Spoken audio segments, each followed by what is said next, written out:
251 Rishon now. Rishon. Yeah, keep earlier in the beginning. Run. No, that's the page. You've got to be looking here. Oh, It's set up. The camera's on. yeah, you're right. It looks a little slanted. Okay, so last week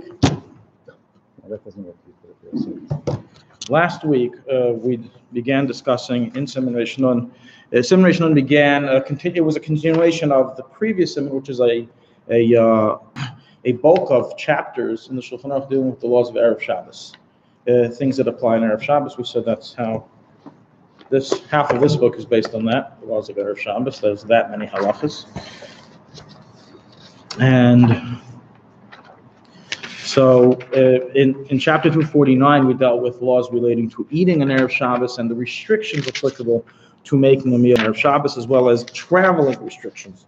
In 250 Reish Nun, which we began last week, we more began discussing the actual preparations that a person needs to do in Erev Shabbos. And who can tell us from our participants of last week, what was the great novelty that we came out with in 250? Anyone? I got to focus on getting the link up right now. Remember? So. You were here. Even in the morning, something? Well, actually, we didn't get up to that yet. Well, what was the question What we're again? discussing today. What was the question again? Sorry. The question was, what was the big novelty that we said of last week? There was a big chiddush about preparing, that you have to prepare an Erev Shabbos. Oh, the men are So we said that there is, well, that's also true. Well, I think, in my opinion, the main chiddush is that in the Mechaber wasn't clear, but the Alter Rebbe in his Shulchan Aruch Kutzes Zachan emphasizes this chiddush, and that is that there is a bodily obligation on every individual Jew to do a preparatory act for Shabbos, preferably within the food item that he enjoys most.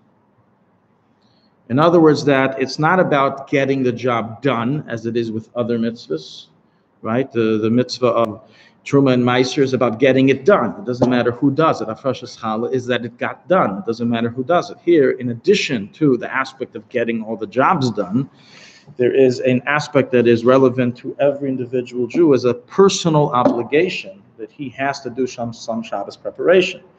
And that led us to a further chiddush. Furthermore, there is a mitzvah for every individual Jew to try to do all the preparations himself, even in expense of learning Torah, as learns the Mishnah Berurah.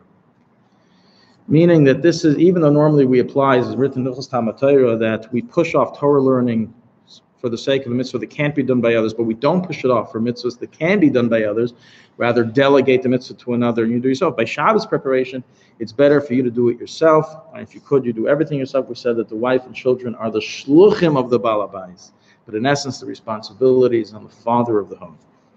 And we also said, if you remember from the Arizal, what did we say? The Arizal said a very interesting statement, wrote in the Berhetiv, the Shari Tshuva.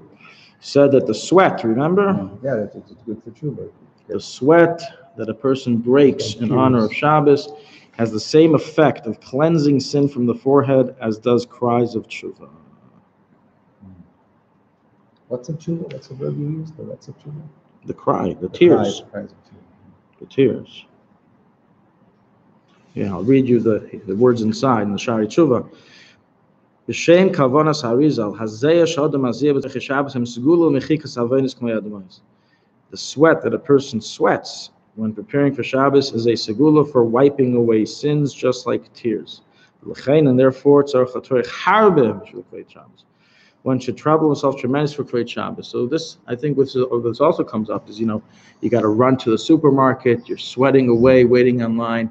One attitude is this is so annoying, I can't believe this, look at all these people, how much time I have to burn, and I'm sweating away, I feel disgusting. Says the Arizal, take advantage of that. That's holy sweat. Take advantage of that sweat. Okay. So we're up to now a few points that are not mentioned in the Mechaber, but are mentioned in the surrounding Paiskim, which is, if you look in his book, the Taz, the Magen Avram primarily, and later brought in the Alter Rebbe Shulchan Aruch. And then we'll discuss what the Ramah brings here about sharpening the knives. We'll discuss that last. Okay, so the Alter Rebbe and the Magen Avram discuss when on Erev Shabbos should one begin the Shabbos preparations. And this is based on the Arizal. So actually, no, that's regarding shopping. Scratch that. This is shopping is based on Arizal. This is just a halacha. So it's as follows. The Alter Rebbe writes that a person is to begin in preparing for Shabbos in the early hours of the morning and not do all the work then. He should save something also for Bein Hashmashas. And this is learned from a pasuk. In other words, this is just not good advice. This is even the preparing for Shabbos is based on Scripture. The Scripture teaches us how a Jew is prepared in what way. So it says in the pasuk, "V'chinu asher yaviu b'yom hashishi," and it was on the sixth day they prepared that which they brought. And from this verse, which it's talking about Erev Shabbos in Parashas B'Shalach, is discussing that they gathered the man.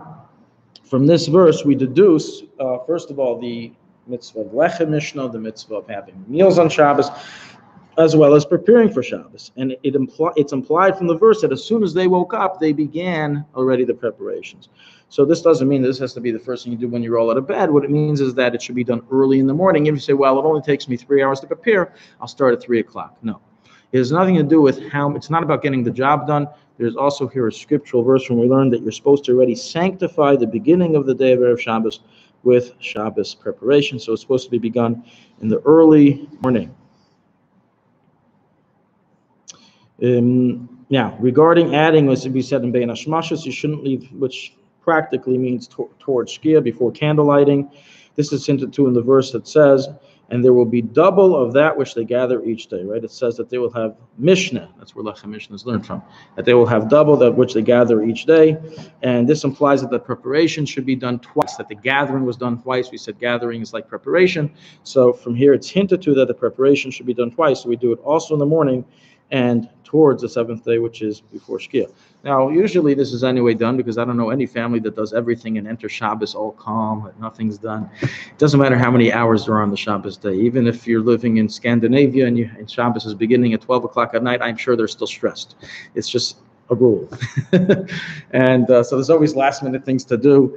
And so, Baruch Hashem, I think this aspect is, we don't have to work too hard to fulfill. You know, if you prepare the blech, before candlelighting, that's already fulfilling this dictum of adding in preparation towards the evening. But the point is, if you are an early bird or you like getting everything done early, you like having an hour before Shabbos to relax, you should save something to do before Shkia. Well, we can't say literally Bein Hashmashas because you can't do Malacha. Exactly. That's why I'm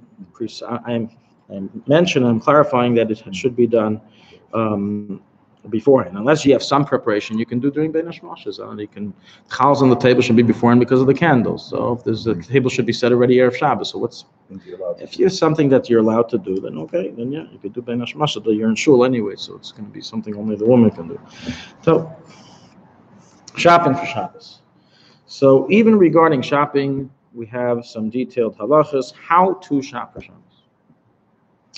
And let's begin with, well, we're not going to go into, I'll mention, we're not going to go into the menu and what to buy. We discussed on length in chapter 242. You can look back in the videos on that section. So we're not going to go into that. We're going into all the other aspects of shopping. So let's begin with when to go shopping. So this is based on the Arizal. No, it's not inside here. This is from, as I said, the additions. Okay?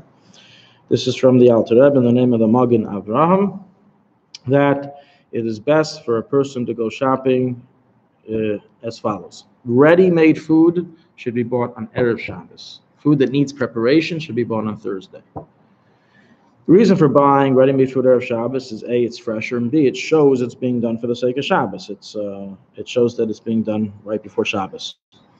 So that's regarding ready-made food. However, food that needs preparation, since we don't want a person to be delayed on Erev Shabbos, so therefore you should purchase it already on Thursday. So the point here is that if you're, let's say, buying catering, you're supposed to buy specifically Erev Shabbos for the sake of Shabbos, or anything that's ready-made. Now, what does a person do if he has a little bit of a clash? Store's closing, I haven't yet davened. The wife can't go. What comes first? Davening or buying food for Shabbos? Davening. By the time you're going to davening, it's too late to buy food for Shabbos. So what comes first? What precedes? What precedes precedence? In Shachris you're talking about? Yeah, Shabbos. I would think buying food for Shabbos. So the halacha is like this. So first of all, there's a halacha that it's forbidden to do malacha before davening shachris. There's two reasons behind that. One reason is because you may forget to daven, so you can't do malacha before mincha. Another reason is so you don't get your mind distracted from the prayer. So in general, we don't allow a person to do malacha before shachris, but in this case, where it's for the sake of Suda Shabbos, a person is going to lose out on, by the way, sending someone to, in the morning, let's say if you have a lot of kids, you need to go in the morning to buy milk and bread and then go daven. The place can say that's okay. They give different justifications for that. But over here, we're discussing making a shopping trip for Shabbos. It could take some time. Bottom line is that since the store will close by the time you're finished davening, if you daven first, you are allowed to go shopping first. However, if it will still be open, you're not allowed to. And practically in most cases today, stores will remain open unless you woke up super late, and then it's after Chatzos, you can't daven anyway, so what's the difference? You're not allowed to daven anyway, going to Halacha Chatzos, so there's no difference anymore. So bottom line today is that the answer is that it's really not allowed. A person can say, well, I think I want to, beat the line. Beat the line by davening Shachris early and then going to shop. But to go shopping before Shachris is forbidden. We have a whole chapter, we have a whole discussion here in the Poskim, how it's allowed, when it's allowed. If one person's going to miss minyan, who's going to miss a man tefillah, but everyone agrees that if the store will be open afterwards, you cannot go beforehand. Well, what about the general condition or the heter if you are having you go to a set minyan in general malacha? Right. So we discussed this a few weeks ago, and the answer I looked more into. The answer is like this. That takes care of the first issue, the issue of missing, that we're afraid you may come to forget. So you're not going to come to forget because you have a set minyan. Second issue is distraction. And that issue of distraction, that's an issue that sometimes we apply it, sometimes we don't. It depends what the action you're doing. In your specific case, that you spoke to me about, it was flexible, but in general, you're not supposed to do. You're supposed to daven first. You're supposed to daven first. Any malacha, not just Shabbos. My question. Any malacha that takes your mind, that takes time, it takes your mind. That is lengthy. Definitely, shopping is a very lengthy and mind and sometimes quite stressful activity. But they should know. I was talking about any day of the week, because my question is, you remember, it's about correct. Malacha, Yes. So correct. Shabbos, sort of allowances. Correct. Correct. Not just shopping. Okay.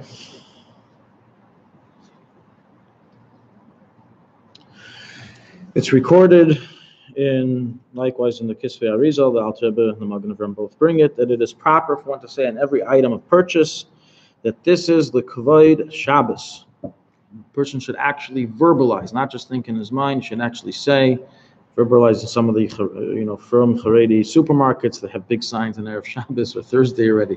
The Kavod Shabbos is supposed to say it. And the Arizal says the following: when a person makes this statement, when he verbalizes this, it draws down the holiness of Shabbos into the food.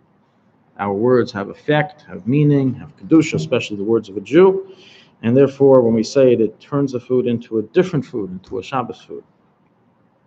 And this in general applies to everything we do. Everything a person does in Erev Shabbos, he should think that it's being done like Shabbos. But regarding the food, we said you should actually verbalize it.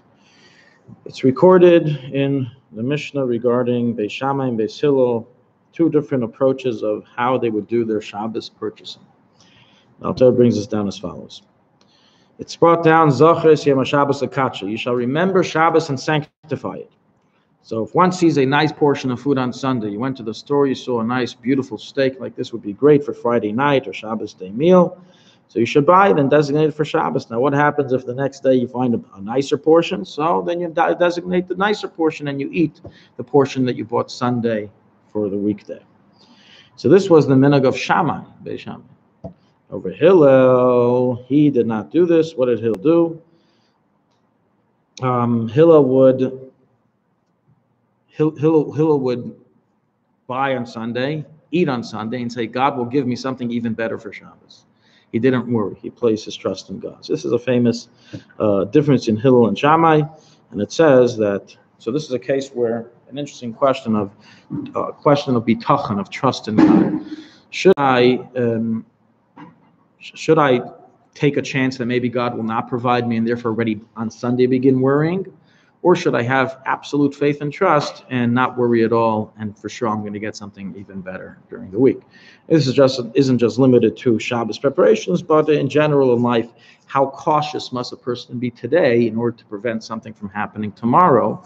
Or can he just throw his trust into God? So some people, they use the mitzvah of bitachon to take the approach of Hillel. They say, I'm not worried. I trust in God that he will work everything out. So I won't be cautious today for the sake of tomorrow. And Hillel says, guys, this is for me. Everyone else do like my buddy Shammai. That's how you have to do. You have to be cautious. You can't, only select people have great trust in God that is able to draw down blessing in the future. You said Hillel would buy on Sunday and eat. No, that's Shammai. Yes, he would buy Sunday, eat Sunday, saying God will provide me better on Monday. And then when would he finally not eat and save it for Shabbos? Erev Shabbos. Yeah, only if that was a better thing then. But if it wasn't better. But he trusted it would be. That's the whole thing. Why bother even buying it? The idea he has a kavanah about. No, he bought it. He found something beautiful. He bought it for Sunday's meal. In other words, he wouldn't buy it on Sunday for the sake of Shabbos. That's about it. He would wait. But the point is that Hillel taught us that even though me and my buddy Shammai are what you can call halachic adversaries, in this I agree that everybody should follow his approach and not my approach. That a person has to be cautious that not necessarily is his trust strong enough to be able to bring down for the next day. Shammai would buy on Sunday and then do what? Save it. And save it. Already then. Something better on Thursday? Then he would take Thursdays, but he would already save Sundays just in case. This was Hillel and Shammai Mamish, not basic. Correct. This was Hillel and Shammai themselves, yes. What about cooked frozen food? What about it? So prepare something on Wednesday, put it in the freezer, and Friday defrost it. Problem? No problem. I wouldn't call it the freshest, but there's no problem. I mean, all of our meat is frozen. Yeah, that's fine. It's no problem to do so. We're now going to do the last halacha here, which is the cobwebs. Let's get it over here. Okay.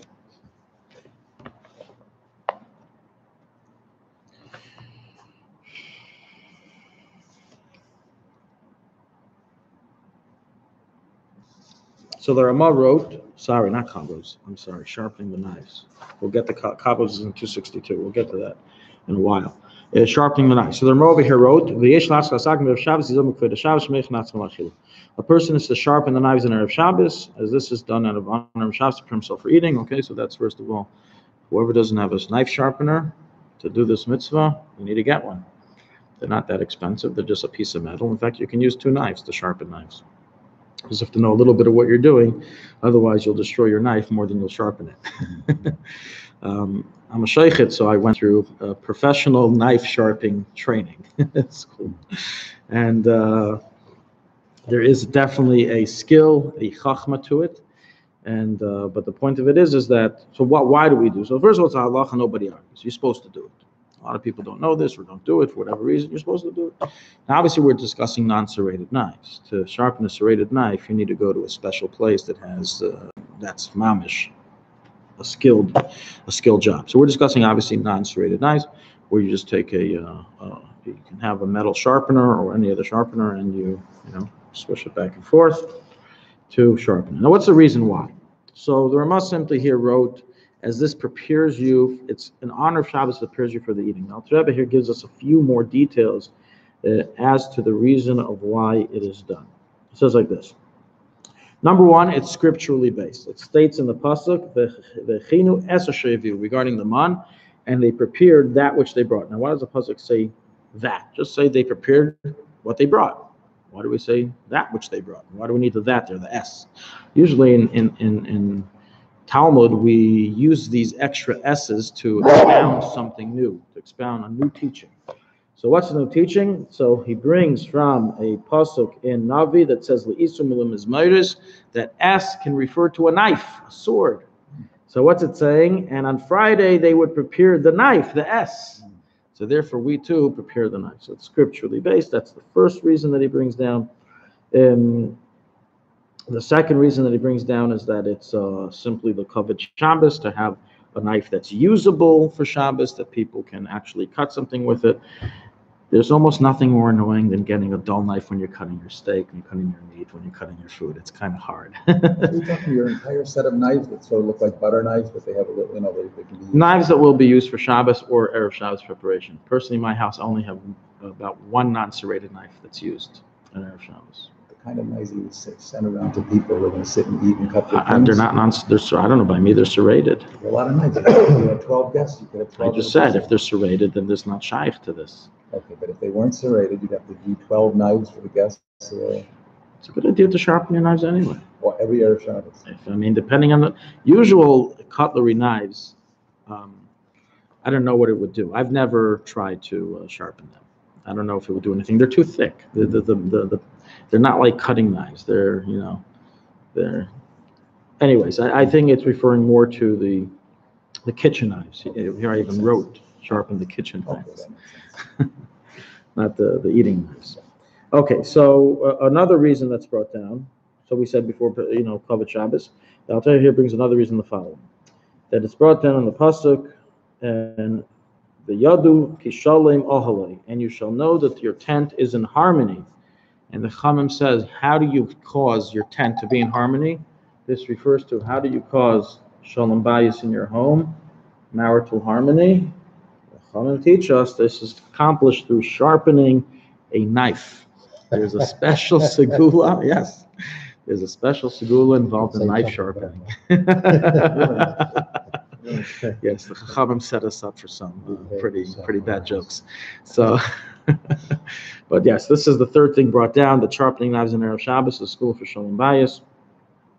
And simply speaking, it avoids issues from coming up that, if the knife doesn't work, especially when the knife doesn't work, a person can cut himself, God forbid. If the knife slips, it doesn't work well. When a knife is sharp, it cuts through right away. So bottom line is that this is the Messiah that we have. We said it's based on scripture. It's hinted to in the pasuk. It's preparing for Shabbos, as well as a school for peace in the home. We don't always know how these things work, but we do know that there is skulas associated with knives. Skula for different skulas. One of them is wealth. There's a school associated with a knife for wealth. There's many Admorim and Kabbalists who give out knives for the sake of skula. Many of their entourages sell the knives for a nice, pretty penny, and obviously that is a segula for parnasa for them. But officially, it's also a segula for parnasa for the people who purchase them. So to here we see that the sharpening of knives has this special segula. Segulas, we don't really know how they work and why they work, but the main point is if they work. Do you really care how the Tylenol affects your headache and how it removes it, or that it just does? Right? Okay. That's it, guys. That's it for chapter 250. We're hitting 251.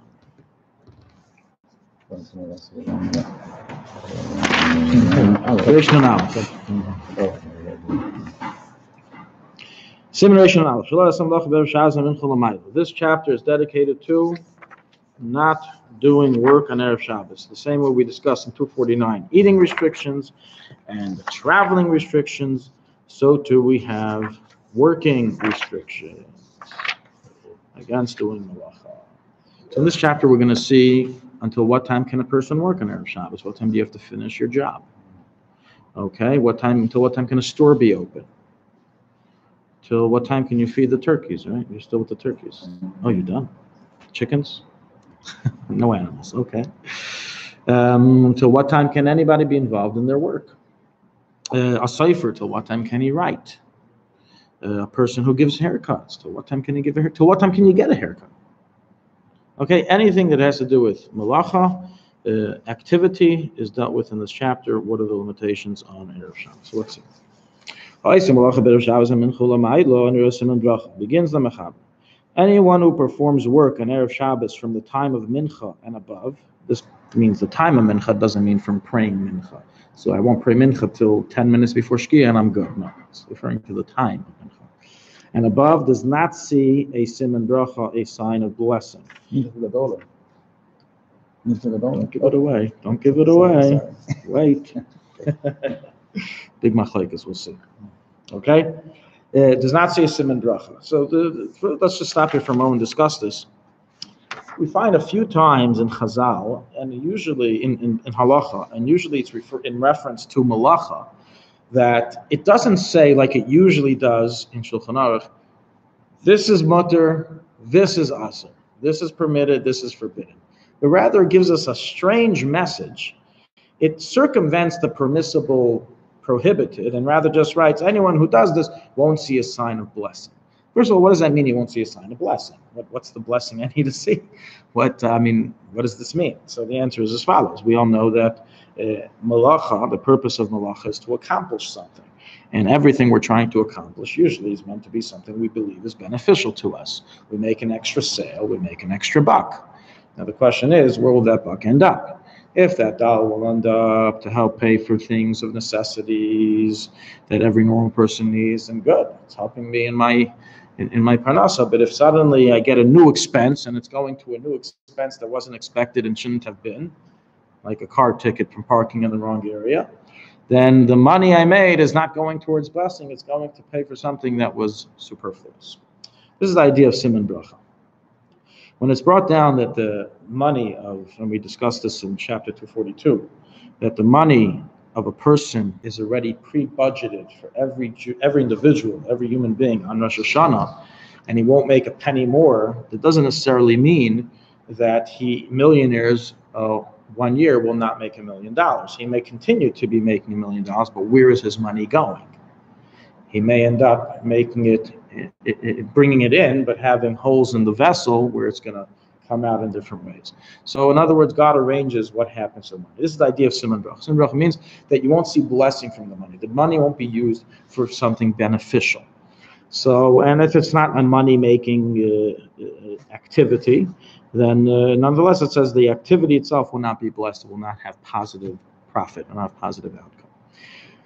So the place can discuss, does this mean that it's forbidden, or is it saying, listen, do what you want. You want to work until Shabbos starts work, but I'm just letting you know it's not financially worth it. Is this financial advice? The Mechaber now is becoming a financial advisor, or is he taking off his rabbi cap and putting on his bank cap, or is he saying something of halacha? So this is a discussion on the poskim, and bottom line is that we understand this to mean a prohibition. This is another way this is like a plus one. In other words, not only is it forbidden, but guess what? Here there's a special remedy that nothing good will come out of it. That's how it's generally understood. And this is how the Alter Rebbe rules in his Shulchan Aruch. We're going to define that soon, right? After Mincha, we're going to define what. Yes, we're going to go into those details. I want to open up to the right chapter here. So we get to it. Mm-hmm.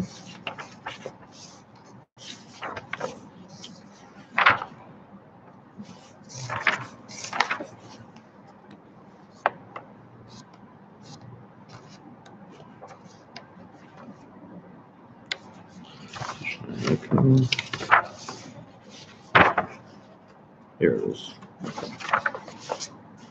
Yeah. In the wording of the Alter Rebbe in his Shulchan Aruch in 251.1, he doesn't write it this way. He rather writes, Asru chachamim lasis malacha. The sages prohibited doing malacha. So he spells that out for us, doesn't leave us with any doubt in this question. The Alter Rebbe said that. Not just, but including, yes. Okay, let's continue. Now, we said from Mincha and above. The problem is, what time is Mincha? Every shul will give you a different hour. Right? What does it mean from Mincha and above? That is a very not good way of scheduling something. what does mincha mean? So yesh mefarshim mincha g'dayla. Some say it refers to mincha g'dayla, v'yeshman mincha ktana. As we know that there is about a 5.5, 6 hour period that you can pray mincha, and that time period is split in two: mincha g'dayla and mincha ktana. Mincha g'dayla is the first half. Mincha ktana is the second half. Mincha g'dayla is the first half because it contains more time. It is the first 3.5 hours into the day, into after chatzos, after chatzos. While mincha ktana is 2.5. I'm sorry, it's 3 hours. 3 hours and 2.5. 2.5 before Shkia. Correct. So since mincha g'dayla is 3 hours before, mincha g'dayla is from a half hour after chatzos until 9.5 hours into the day. So that's 3 hours. Mincha ktana is from 9.5 hours into the day until Shkia, which is the 12th hour of the day, which is 2.5 hours. So that's the reason why it's called ktana g'dayla, because of the time period. Now, what is the meaning behind this? The meaning behind it is that, first of all, we find in the laws of mincha, davening mincha in chapter Reish Lamed Aleph 231 in Shulchan Aruch, that initially a person is to only daven mincha by mincha ktana. Like the minyan that they do downstairs is it's okay, but it's not the best of the best. The best of the best is supposed to be done by mincha ktana. That's why many Hasidic groups are even makbid to try to daven as close to Shkia as possible. For example, Belz has a tradition that they daven after Shkia because they say that that's the best time for the prayer. After Shkia, yeah. There's room for that. Correct, yes. There is halachic basis for that, absolutely. So bottom line is that there's a split here of the times, and the reason of the split of the times because the carbon tamid of the afternoon, which is the whole basis of the mincha prayer, was always brought in the mincha ktana period, not the mincha g'dayla period. And since our daily mincha corresponds to that, therefore, a person was daven mincha ktana. Mincha g'dayla is valid nonetheless. Why? Because once a year they used to bring the carbon tamid of the afternoon by mincha g'dayla. When was that? Anyone know? Pesach. Great. They had no choice because of they had to bring it before the Karban Pesach. They couldn't wait to start Karban Pesach sacrificing the whole Jewish people, late. So they had to start as early as possible. Okay, so here we have a question on the Chachamim said mincha, which mincha did they refer to? And it's a machlekes. Bottom line, how do we rule? So the Alter Rebbe, and the Mechaber here doesn't arbitrate. He just leaves it as yesh mefarshim, yesh mefarshim. The Alter Rebbe rules as follows. He writes, it is disputed as whether prohibition doing work past mincha refers to mincha g'dayla or mincha ktana. 3.5 hours past midday is mincha ktana. That's when it begins. And practically, one who is lean to do work up until mincha ktana does not lose any blessing from the work done. That's the ruling of the Alter Rebbe. So he goes with katana. He just says that financial advice, you will not lose profits if you do work till mincha ktana. That's what he's saying. Meaning, he doesn't say like he does in some place when he arbitrates, and we rule like the lenient opinion. Or by a rabbinical debate, we go like the lenient approach, which would completely dismiss from halacha the approach of mincha g'dayla. Here he just says, listen, there's definitely room to be stringent. This is my interpretation of what he's saying. There's definitely room to be stringent. But financial advice, don't worry, you won't lose out from benefit, from profit, because some say it's mutter, so we can't fine you. If there's a dispute amongst judges whether something is legal or illegal, and there's no majority, so they cannot convict. It's not possible. So to here, they cannot fine when the matter is under debate. So there is no fine, but it looks like there is room to be machmir mincha g'dayla. But nonetheless, practically mincha ktana, that is the time where we're going to say so. So let's summarize this point. Bottom line is as follows: the latest time that one can do malacha on erev Shabbos, at least from that time you have to stop, is from 3.5 hours past midday. You mean that's the beginning of mincha ktana time? Exactly. You can't go into it. Exactly. So 3.5 hours past midday that's it. Time's up. You got to let go of your work. That would be what time around this time of year right now? Here, Shkia is at like 4:40, so it's Zmanius hours. So right now we have about 55 minutes per hour. So let's see if the 10th hour of the day I would say it's about 1:30-ish. Does that make sense? No. Count back No. 3 hours. Yeah, maybe it before. doesn't make sense. You said Maybe 4:40. 2:15. About 2:15. Yeah, 1 second. I have an app. I have the Zmanim right here.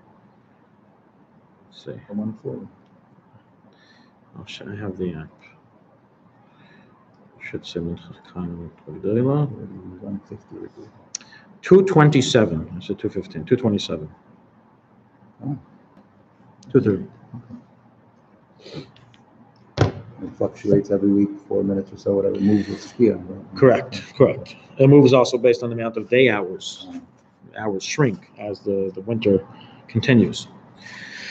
Okay, the dafka. So now we have to. So now we got that rule correct, clarified. When is the time of prohibition for doing work? We now have to clarify. Well, what's considered work? So that means I have to relax on my sofa starting from the time my wife does halacha. I start relaxing from mincha gedayla. I stay on my couch. I don't do anything.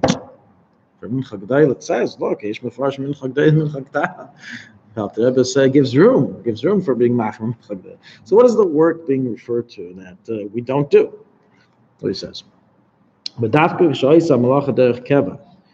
Avlim oisaysa derech haray lefisha v'lo yikava aleha shari. Number one, this only refers to work that a person does, that a person establishes himself on, meaning it takes time, it takes a lot of mental energy, like to deal with some, annoying client. It can take a half hour to speak to him and convince him. Or to have to build, I don't know, you bought a new fan and you want to build it. It takes time, takes energy. Anything that takes time. Anything that's a malacha that takes time. It's not a 1, 2, 3 thing. If it's a temporary malacha that can be done swiftly without too much brain power and time consumption, then it is permitted to be done. Therefore, it's permitted to write a letter of peace. So to write to your lawyer about the mortgage, that you can't do because that's stressful and intense mind power being used. Or to write a letter to your friend, how are you? How's it going? What's up? That's not a problem. That doesn't take too much energy. Shleimim is mutter. So that's the idea that's being given. It depends on the amount of mental energy it takes from you. Sif base. We have now another exception of that. So far, the Ramah told us that if it's not a set malach, but a temporary one, doesn't take a lot of time, is permitted. So to the Mechaber adds, things that are done for the sake of Shabbos are also permitted to be done the entire day. So to fix your clothing is mutter the entire day. So if 2 hours before Shabbos you realize that your kapata has a tear, or that your pants has a tear, or anything of the like, it is permitted for it to be fixed, for it to be given to someone to fix on Erev Shabbos anytime. Or you can sew it, you can fix it, it's not a problem. So the type of malacha, even though it takes time, and it's past the time, nonetheless, it's a tzarech Shabbos, therefore it's permitted.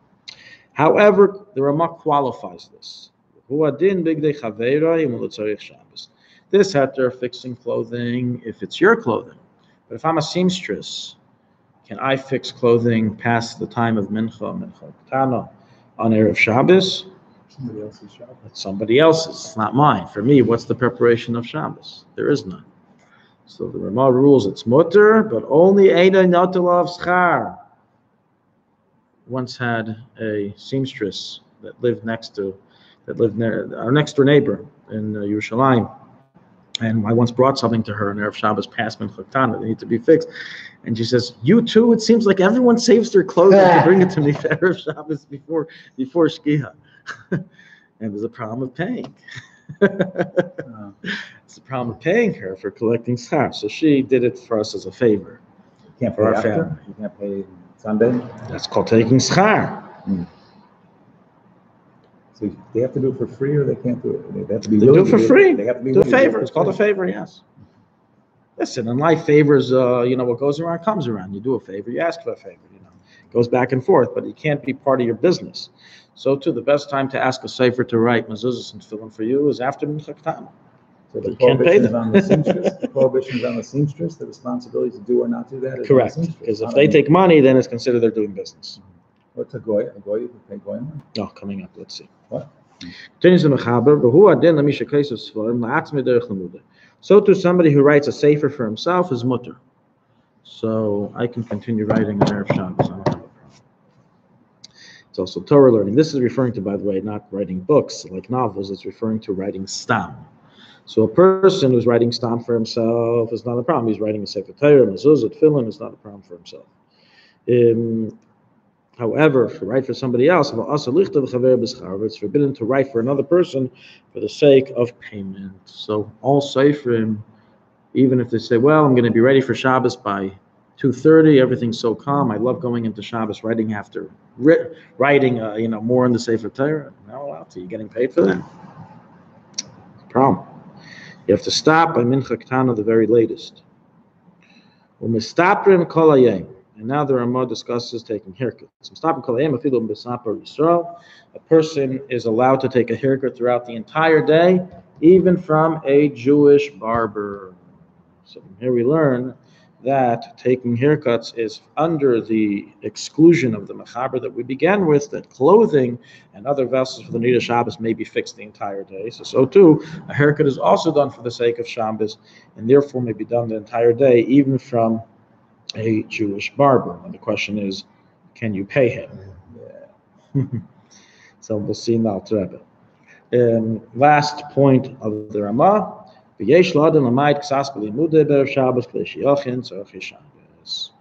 person should diminish his learning on Erev Shabbos in order to prepare the Shabbos preparations. So that's why it is customary amongst, as far as I know, all yeshivas, that there's no Seder Limud on Erev Shabbos. They have off. The purpose of this is in order so you are able to prepare your Shabbos needs, which doesn't really make sense because they usually Yeshiva have their Shabbos preparations done for them by other people. So why do they need to take off? That's why they go on Mitzvayim. But even before Mitzvayim ever started, all and in all the yeshivas, including non-Mitzvayim yeshivas, they all take off. Friday is always off by everybody. So it looks like they took they read the first half and didn't read the second. They turned their very machmir ktsas into a lot, and they didn't finish. Anyways, this is the system. I don't know of any places that have changed the system, but this is the system. Like about yeshivas, we still have the Seder Chassidus report, no? Correct. But that's like before davening. That's okay. But afterwards, okay. So that's the miyut. Yeah. Even literature yeshivas, they have something in the morning. They have a little something usually. They have. They do a little something. There's a little bit of learning what they do, but it's more voluntary. Anyways. Okay, so that's the end of Reish Nun Aleph. We're going to do this chapter on inside with the additions of the Achreinim, including and mainly the Alter Rebbe's opinion. Okay, so the Alter Rebbe, as we said, starts off the Siman by, as I mentioned earlier, by qualifying this as a prohibition, not just as financial advice. The sages forbade one to do certain forms of work on Erev Shabbos and Erev Yantif, no difference. Also, Erev Yantif is included in this prohibition, and therefore we have a big problem with people who are kat ha'atzlanim, who wait to build their sukkah till Erev Yantif. Someone who waits to build their sukkah till Erev Yantif is a baya. You can't do malacha starting from Mincha Ketana. That's should be like fixing your pants Erev Shabbos. Why is that a problem? Yeah, but where does it? But a person, you had 4 days between Erev Yom Kippur and Sukkot to do the work. So you also have what do you arrange? You had to fix your pants 4 days also. Yes, ideally you shouldn't be leaving it for that time. Correct. Ideally, you shouldn't be leaving it for that time. And bottom line is that of course we allow them to build it. Otherwise, you won't have a sukkah. But it's not. We're not doing it with a smile. A person should be done his Erev Yantiv work before the time of Mincha. By the way, usually the stores are closed by then, and if you need something as you're building your sukkah, you realize you don't have it, so it's not a good idea. Okay, but that's just an example that's discussed in the Poskim as a malacha that people would save to do sometimes on Erev Yantiv, that it should not be safe to be doing that. What's the reason? Why did the Chachamim give us a work restriction? I mean, it's bad. God commanded us don't to work on Shabbos, and we follow that. What are you adding time to this for? I mean, we get the point. We don't do malacha. Why do you need to add to it? So the Alter Rebbe writes the following. The sage desired from this time and onwards, meaning from mincha time and onwards, that one be free from his duties so he can deal with his Shabbos needs. So he can supervise, so he can see what's going on, so he can be in charge of the home. And he explains, even if one does not need to prepare for Shabbos at all, it's all being done by servants. It still remains forbidden for him to do work from mincha onwards. The sages did not want to differentiate in their decree. This is called a loy plug. But the Chachamim, once they make a decree, a gzeira, the gzeira is by everybody. We don't start giving. It's very similar to laws of the country, that once they start listing this exception and that exception and that exception and that exception, then the law almost never becomes binding.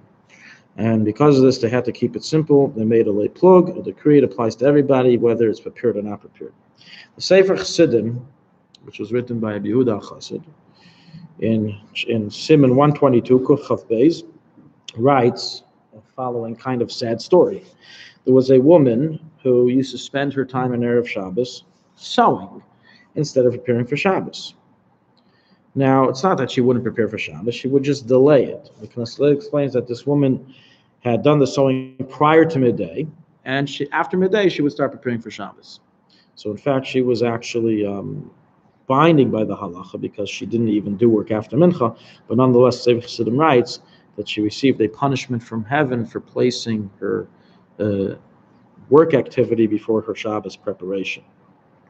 So this is explained of how a person has to prioritize the Shabbos preparations in front of doing his weekday work on Erev Shabbos.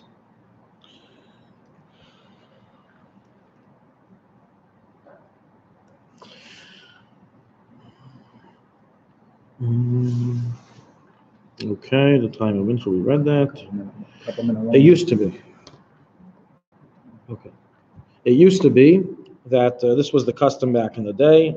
It's written in the Alter Rebbe that a messenger used to be sent out to remind people and stop people from work starting from mincha and onwards, from mincha ktana. 2.5 hours before Shabbos, from mincha ktana, there was a shliach that would go around and knock on all the stores and knock on all the places and tell them, guys, that's it. The workday is over. Everyone go home.